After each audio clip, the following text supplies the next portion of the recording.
Olá, profissionais de SMS! Como você sabe, eu sou a Gênia e faço parte do Grupo Share.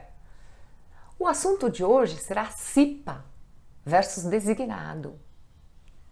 Então, nós vamos comparar a CIPA com o designado. A CIPA faz parte da NR5 e a NR5 gera muita dúvida em vários profissionais. Ela tem várias datas, vários itenzinhos para serem cumpridos que, assim, realmente causa dúvida em alguns profissionais. E a gente vai esclarecer falando sobre CIPA versus designado. Então, hoje a gente vai comparar a CIPA com o designado. Claro que tem vários outros itens dentro da NR5 para a gente abordar, mas o assunto de hoje vai ser esse. Vamos lá? Então, a CIPA, o que é CIPA?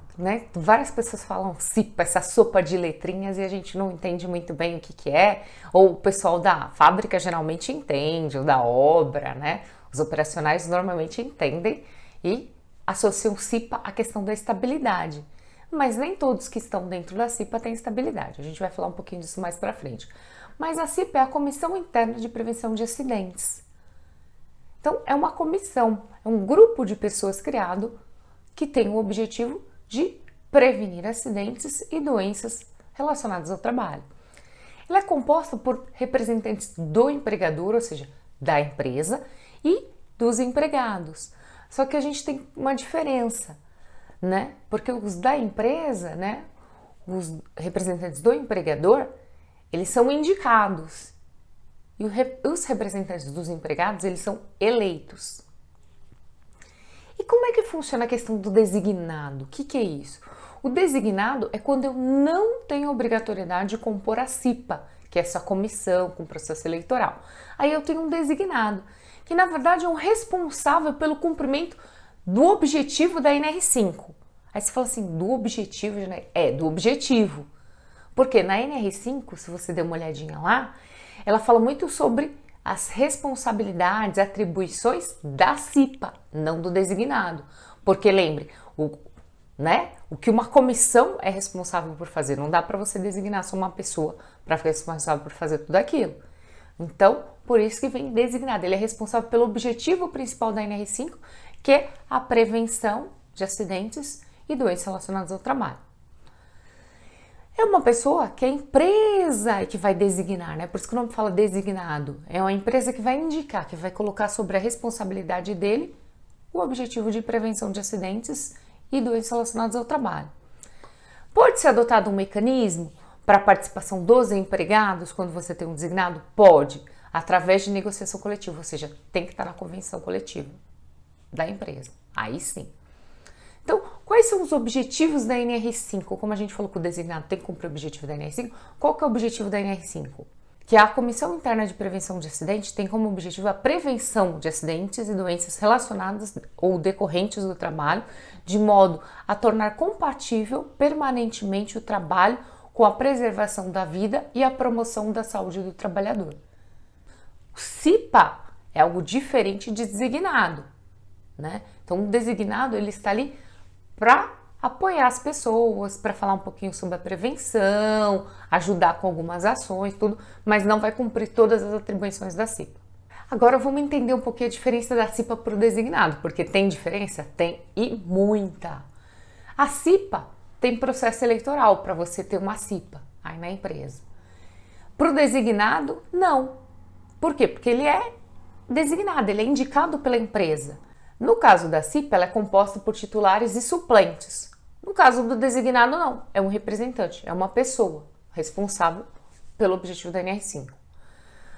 Quando você tem CIPA, ou seja, eleição, isso gera uma estabilidade, que a maioria dos colaboradores operacionais só lembra da questão da estabilidade. Mas nem todos os cipeiros têm estabilidade, ou seja, porque você tem cipeiros eleitos, que esses aí, titulares e suplentes, têm estabilidade, e você tem os cipeiros indicados pelo empregador, ou seja, são os representantes do empregador, titulares e suplentes também. Esses não têm estabilidade. E lembrando que a estabilidade dos cipeiros eleitos, sejam eles titulares ou suplentes, é um ano durante a gestão, ou seja, 12 meses, que é o que dura a gestão da CIPA, mais um ano após a gestão. Então, ou seja, acaba sendo 2 anos.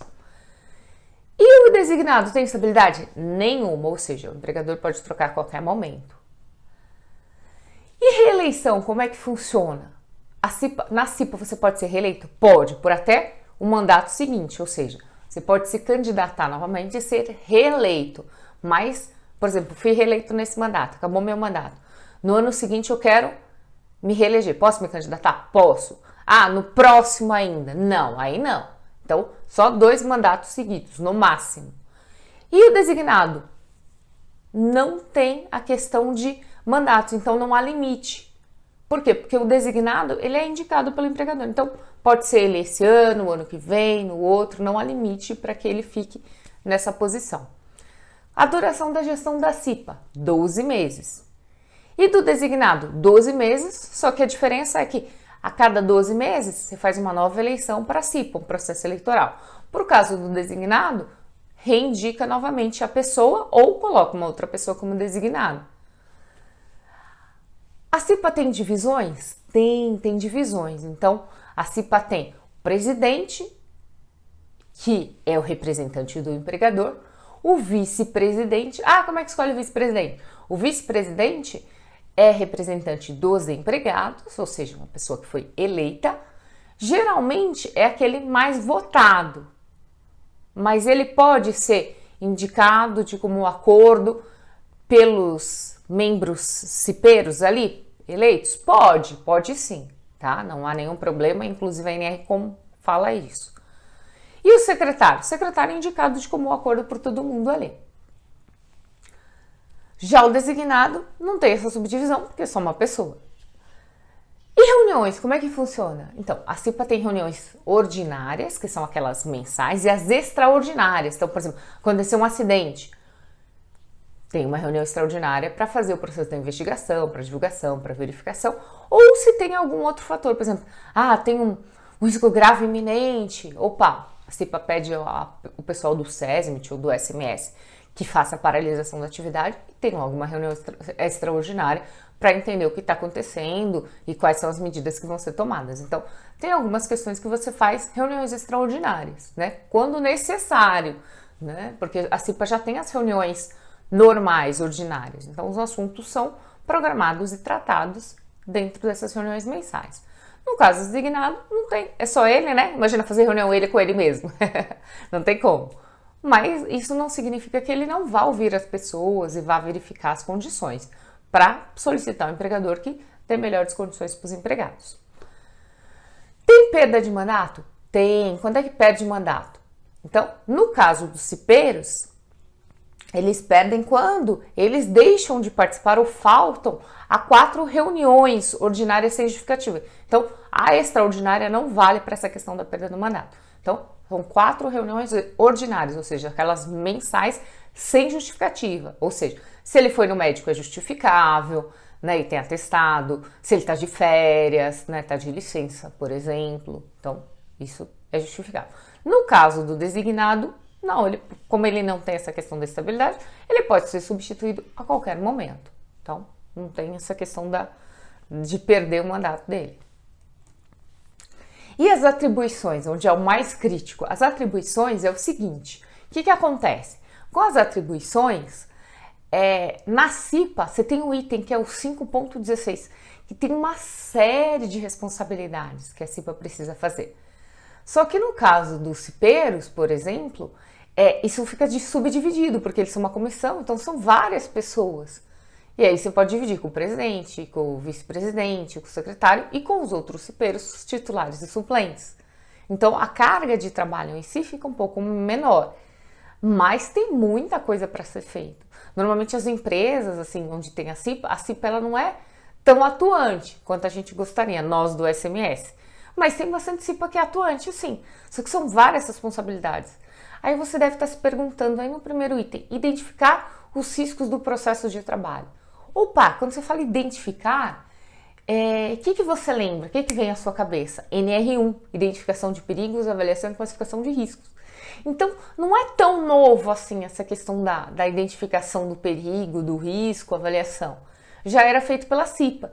No mapa de risco, que são aqueles mapas que tem as bolinhas coloridas, que a gente anexa, né, em todas as áreas da empresa. Então, se você pensar, essa ideia de identificação de de perigos, avaliação e classificação de risco, já é uma ideia desde os primórdios quando nasceu a segurança, porque é a base da segurança. Outras questões como participar da implementação dos controles, da parte de prevenção, a periodicidade de fazer as verificações, que essa parte de periodicidade de fazer as verificações são as inspeções que a CIPA tem que fazer.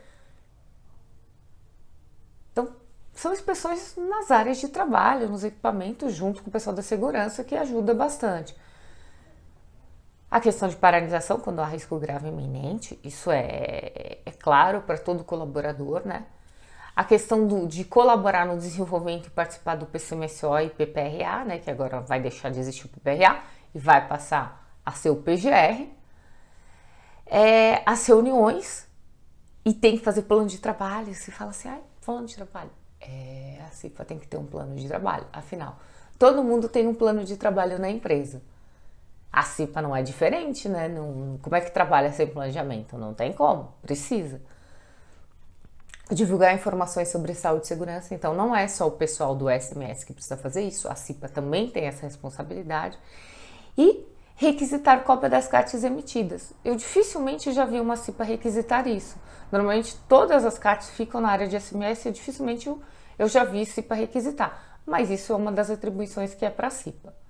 Já no caso do designado, não. Designado, o dele é só o objetivo, ou seja, prevenção de acidentes e doenças decorrentes do trabalho.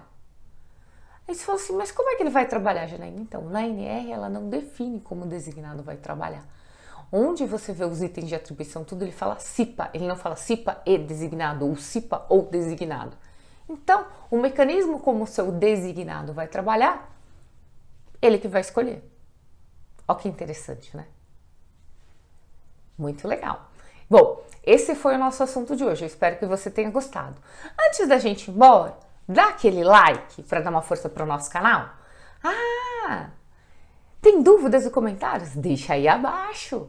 Não tem problema nenhum. Eu vou ter o maior prazer em responder. Aliás, tenho respondido todos os comentários e muito obrigado pessoal que tenha participado e acompanhado o nosso canal. Grupo Share, compartilhando conhecimento com você.